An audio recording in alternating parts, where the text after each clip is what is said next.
The Amazing World of Gumball is a show we all enjoyed as kids. It made us laugh and was always upbeat, but sometimes it did just the opposite. Today I'll cover the saddest episodes in Gumball history, and if you're ready to cry, no episode does this better than the choices. So the Wattersons are at dinner, and by dinner I mean a full-on riot. The kids are chanting like it's a medieval rebellion. We want food, and Nicole, she's one lid pop away from going full nuclear. Richard tries to help by chanting louder. Thanks, King, very productive.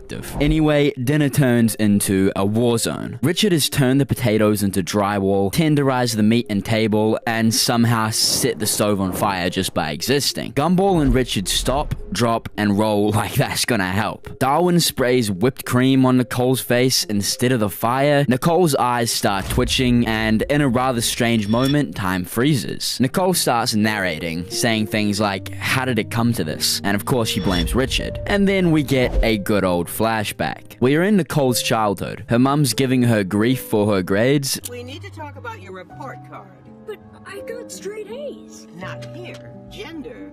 Yeah, F because I'm female. Being a girl is not an excuse. So obviously that makes her a failure. They are stuck in traffic, and Nicole has like 5 minutes to make it to a tournament, or else her whole life will collapse. So she sprints straight through the park, does a front flip over babies, traumatizes Banana Bob, and literally creates a trail of fire. Nicole thinks, what if I listen to Banana Bob's dumb guitar song? And that future is a horror show. She marries him, lives in a banana cult, and eventually turns into him. Like mouth, eyes, and mustache, the full transformation. And me personally, no thanks. Then there's the Harold timeline. He negs her in the first 2 seconds and says her parents don't love her. Your parents don't love you. She marries him, he ruins her self-esteem, and she gets a lot of plastic surgery, and eventually she sets the house on fire and gets arrested. Honestly, that one is pretty iconic. Then she tries not stepping on a butterfly, immediately chokes on it, Mr. Small tries to cure her with hugs, and Nicole dies of a bacterial contamination. Thank you, Mr. Small, real helpful. Next, it's Sal's timeline. She takes a ride from a guy with one thumb and no helmet. Dies instantly.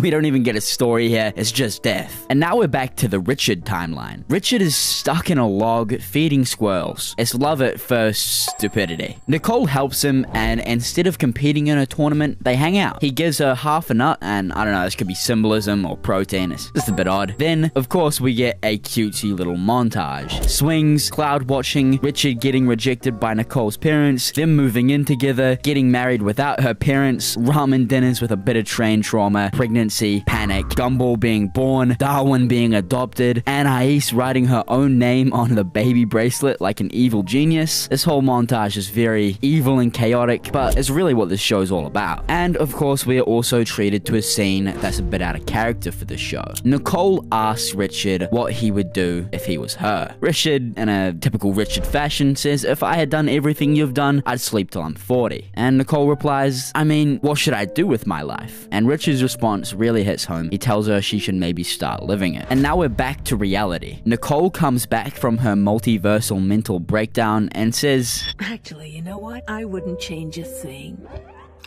and then she gosh darn bodies Darwin with some whipped cream. Gumball calls a food fight, and Nicole proclaims a food war. Chaos resumes, and the camera zooms out. It's laughter. This episode reminds us to enjoy the things we have. So yeah, this episode is sad, but this next one might just leave you in tears. The Job, Season 3, Episode 4. It all starts with Nicole passed out cold on the grass, like she just witnessed the heat death of the universe. Gumball and the gang wake her up, and she's like, "I had a nightmare where Richard got a job," but plot twist, he did, as a pizza delivery guy. And Nicole, she's proud of him, which should have been the first sign something was cosmically wrong. Richard says the job is awesome because he gets free pizza. Gumball and Darwin are amazed by this and ask how. And the answer is he doesn't technically get free pizza. We then cut to Richard absolutely inhaling pizza slices before delivery. His technique, eat the center, squish the halves together, and gaslight the customer. It's a free dinner and a crime. Iconic. Nicole sends Gumball and Darwin to keep an eye on him, and off they go, delivering pizzas with all the grace of a fever dream. We then cut to Gumball handing a pizza box to a couple who literally think it's their baby. Gumball drops it falls down the steps in slow motion like it's dying in a war film. Red sauce splatters like blood, everyone is traumatized, including the pepperonis. Meanwhile, Darwin and Gumball try to improvise a vegetarian pizza with actual dough and a piece of chewed gum as mozzarella. They hand it to Mr. Small, who's been on a sunlight diet and is now hallucinating grass as gourmet. He eats it, all of it. Bro, that's crazy. And then dies. But not really, he just blows a gum bubble. So technically alive, that's totally normal. Then we cut to Richard rapping on a scooter as reality straight up distorts as he moves along. Twisting the accelerator, he yells as gravity breaks, colors swap, and mannequins get new fits. Richard's joyride is literally ripping the fabric of reality. Back at home, Nicole's trying to drink water. Richard zooms past and the water starts going up, like reverse waterfall. Thank you, Richard. Anais is like, wow, mom, it's just running water. And Nicole's spiraling into full-on insanity. Then there's the banana family. Gumball delivers their pizza and they start chanting, pizza, pizza, pizza, like a demonic cult. Richard drives by and glitches them into an infinite loop. We then cut to Nicole where she finally accepts that Richard getting a job has destabilized all of existence. Dogs and cats living together, reality bending like it owes him money, so she kidnaps Larry the pizza boss to fire Richard and save the multiverse. Now we are back to Richard driving like a lunatic without a care in the world. Every twist of the throttle sends shockwaves that mess with time, gravity, and turns people into real-life humans for about 0.3 seconds. Yes, real. You see Gumball and Co. and live action, and it is haunting. Everyone's heads switch. Gumball has Anais's brain and immediately goes full Einstein. Darwin's body glitches like a Nintendo 64 cartridge got smacked. They all turn into different animation styles. It's a PowerPoint presentation of chaos. They finally track Richard down. He's walking up to deliver the final pizza like it's the One Ring to Mordor. Every step he takes sends out another reality is collapsing energy wave. Nicole, melted in a puddle of her own outline, screams, fire him. But Larry's still on that, but technically he's doing okay mindset. Just when Richard's about to deliver the pizza and end the universe, the customer opens it and notices that Richard's big back has been snacking. Larry instantly switches gears, pulls out the pizza policy handbook like he's been waiting for this moment his whole life, and fires Richard. Boom. The world resets. Rainbow in the sky, peace restored. Richard is like, sorry, I lost my job. And Nicole hugs him and says it's okay. Then he's like, don't worry, I'll get another one. Gumball and Darwin stare at the camera like they know what's coming. And this is just sad because now we know Richard will never get a job. But our next episode here is much, much sadder because we are covering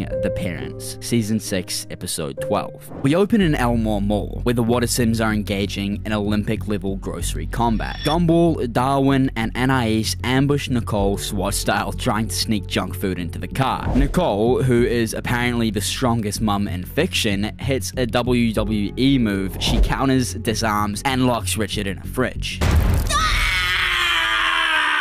She then reveals she gets paid in peanuts. Not figuratively, she actually gets paid in peanuts. The nut. Yeah, crazy. She activates her cheapskate abilities and begins to wrestle with strangers from the other side of the aisle over a few tins of corned beef. She seemingly goes Super Saiyan and ends up bringing the whole aisle down on itself. The aisle falls, and to our shock, we are met with none other than Nicole's parents. Dad? Mom?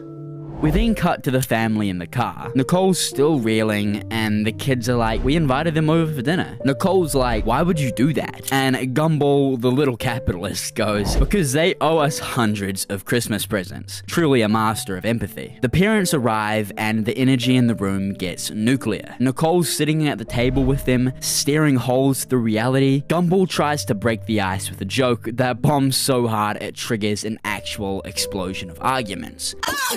Wow, that's the second worst that joke ever went down. Nicole and her parents go off. They start digging up everything. Nicole's parents have insane expectations for her. Congratulations to both of you.